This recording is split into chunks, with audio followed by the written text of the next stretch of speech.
Good day, fellow South Africans and citizens of the world. Now, there's some very interesting comparisons right now between what's happening in Venezuela and where South Africa's going. And Venezuela's going down the same route as Zimbabwe did. So we got like a little channel happening here. Okay, they're going down the same tube into nothingness. So why am I talking about Venezuela? Well, let me tell you. The Weekend Australian newspaper, which is our national newspaper, writes, Venezuela is releasing new banknotes with 2 additional zeros as the country struggles to contain inflation, running at about 1 million %. Get that? Inflation running at 1 million %. I wouldn't be surprised if in the next year or two South Africa has exactly the same issue. And it might even be quicker than that. That's why I always advocate for people who are still in South Africa to get out of the rand and buy physical gold and physical silver, because the value of that metal is based on the US dollar. So regardless of what the rand does, you are totally protected. Makes a lot of sense to me, I gotta tell you. Anyway, let's continue here. The 20,000, 40,000, and 50,000 Bolivar notes are designed to ease a chronic shortage of cash. The largest denomination note, worth about $11, is more than the monthly minimum wage. It is the second time in less than a year that Venezuela has issued new notes. Doesn't that remind you of Zimbabwe? They had a 1 trillion Zimbabwean dollar note. I've got one here. I can show you. It's just extraordinary. It was worth frig all. You could have had a wheelbarrow load full of them, and you couldn't have bought a loaf of bread with it, because their currency was absolutely cactus. And this is where Venezuela's going right now. And South Africa's in the line, believe me, with the rand.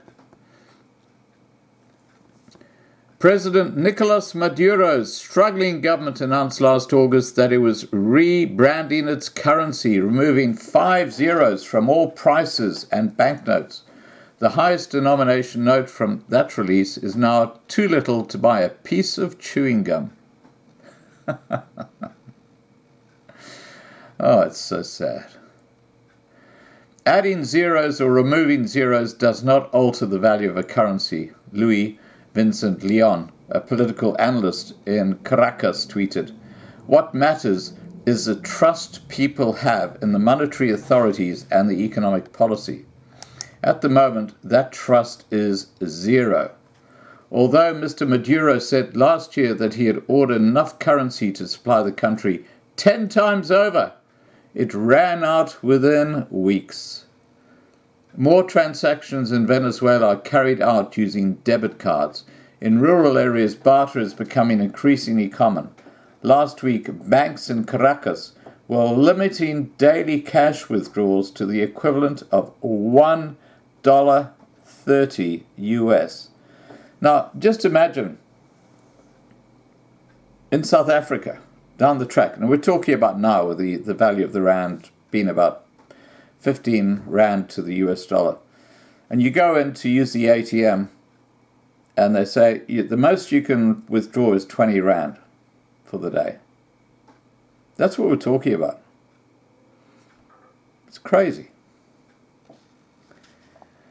Venezuela has more oil than Saudi Arabia and was once one of the richest countries in South America, with the region's strongest currency. Most economists blame mismanagement and corruption during the 2 decades of left-wing rule for the disastrous state of the economy, which has shrunk by nearly half in the past 5 years. Mr. Maduro, who took over from the late Hugo Chavez in 2013, says the crisis is a consequence of what he claims is an economic war being waged by his political opponents in league with the US. Now, what they're actually saying here is that when you bring communism in and you start taking people's assets away, which they did in Venezuela, the whole economy collapses. And this is what South Africa, the brilliance, the absolute genius of the ANC and the EFF. And you can hear what Bonsai has to say about it. There you are. Bonsai's excited. Aren't you, Bonsai? This is rubbish, isn't it, Bonsai? Huh? Yeah, it is. It's absolutely rubbish. Yeah, I agree, Bonsai. So, you heard it from the dog's mouth. This is bullshit. Okay? Now, Mr. Maduro, who took over from the late Hugo Chavez in 2013, says the crisis is a consequence of what he claims is an economic war being waged by his political opponents in league with the US. Since January, the US, which along with most main democracies accuses Mr. Maduro of ruling as a dictator, has improved draconian sanctions on the country's oil industry.